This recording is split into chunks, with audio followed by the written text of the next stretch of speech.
Okay, so alright guys, it's May 18th, Saturday. Dito ako hirap na hirap pagpapunta sa fish pond kasi from National Highway papasok ka pa. Tapos ito yung mga dadaan-daanan mo, pilapil. Buti hindi basa ngayon.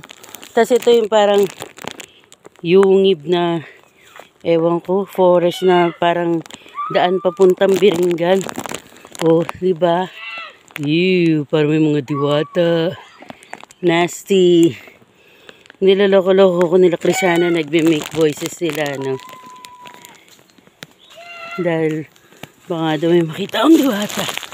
Yan, hirap ako sa mga daan kasi up, down, up, down. Yan. O, diba?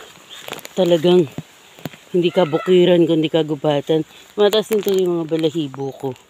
Sabi nila, huwag daw ako mag-shot, baka daw may makita ako. Saan na kaya yung way?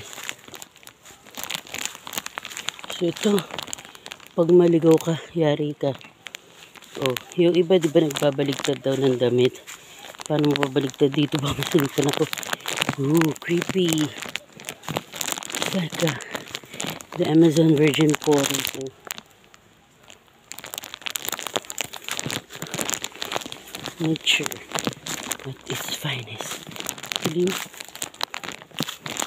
8 AM pa lang yan, oh, pero lilim na lilim pa rito. Oh. Yan. Yeah. Saan na kaya pamunta? Pakanan pa kaliwa. Oh, yan, hangin.